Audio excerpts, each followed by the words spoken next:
All right, let's jump right into this explainer. Today, we're unpacking a really urgent conversation with physicist and Future of Life Institute founder Anthony Aguirre. We're looking at the actual, real-world trajectory of artificial intelligence. We're not talking about some far-off sci-fi movie plot here. We're talking about right now. The big question, are we actively building our own replacements? That's what we need to figure out in this shrinking critical window we have to choose our own future. So the absolutely crucial point here is that machines making themselves smarter isn't just a distant threat anymore. It's a present-day reality happening in labs as we speak. You hear a phrase like recursive self-improvement, and it sounds super technical, right? But it literally just means an AI that can upgrade its own capabilities. It's kind of like a student who finishes reading a textbook and then instantly writes a harder textbook to teach themselves the next level. And as Aguirre points out, the pieces for this, they're already in motion.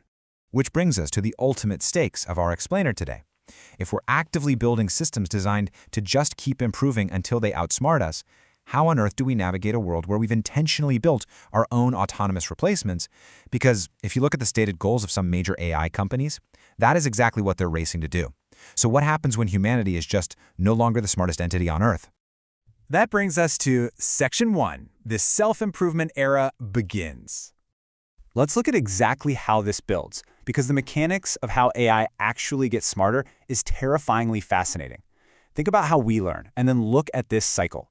Imagine two AI systems constantly coming up with harder synthetic data, like crazy complex math problems, for each other to study.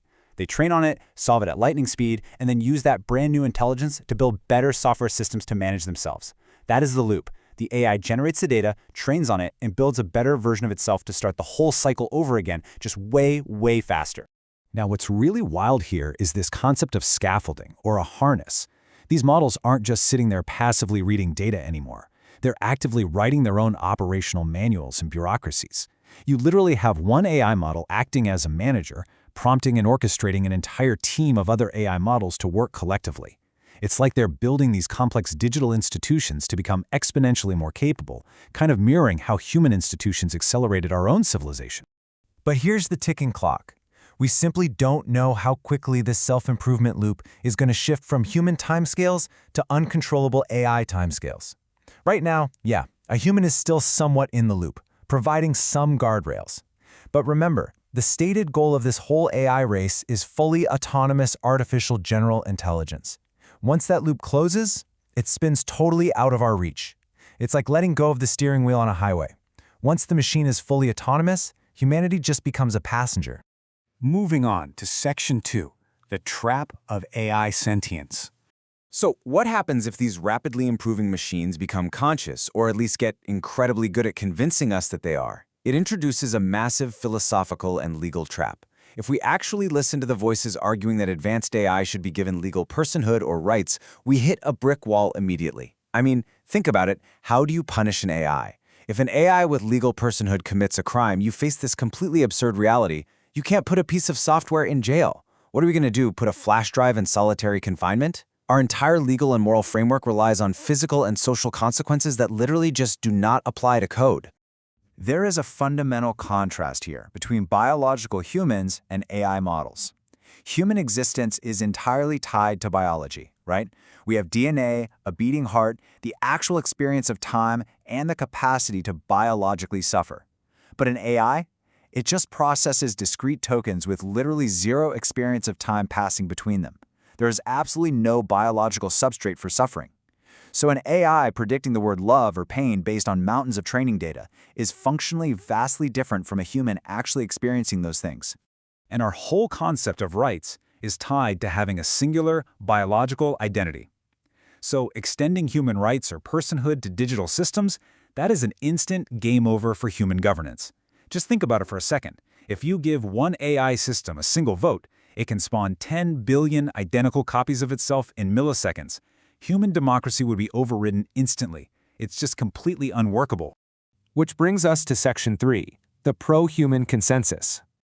Recognizing this massive existential dilemma, an unprecedented coalition recently gathered to draw a line in the sand. And amazingly, 90% of the participants at this pro-human meeting agreed on a strict set of 33 core principles for AI development. I mean, think about how hard it is to get 90% of people to agree on what to order for lunch, let alone 33 complex points on the most advanced technology in human history. But the makeup of this group is what truly makes it historic. What's vital to understand here is that this consensus united the extreme political left, the extreme right, labor unions, academic bodies, and religious groups. They all agreed on some really strong positions. Do not build superintelligence unless it is scientifically proven safe. Do not grant AI personhood or rights. Mandate transparency. And establish criminal liability for negligent AI company leads. The only people really missing from this massive consensus were the corporations currently being paid billions to actually build artificial general intelligence. Section 4. Building tools, not replacements. So if the overwhelming consensus across society is that we shouldn't be building autonomous replacements, what exactly should we be building? We definitely don't want to miss out on the incredible benefits this tech can offer. Instead of building agentic AGI, those autonomous systems designed to act independently, pursue their own goals, and eventually replace human workers, we need the better path that Aguirre proposes. We need to focus entirely on tool AI. Tool AI is highly modular and designed specifically to empower humans, operating strictly under human control that matches the level of risk. There are three fundamental legs to this better path. First, the AI must be controllable, meaning meaningful human control has to scale directly with the capability risk of the system. Second, it must be pro-human, genuinely built for human flourishing rather than just extracting data and wealth. And third, it has to be trustworthy, meaning its safety and security are fully transparent and verifiable by outside parties. A great example of this is the concept of fiduciary AI. Think of it kind of like a doctor or a personal lawyer.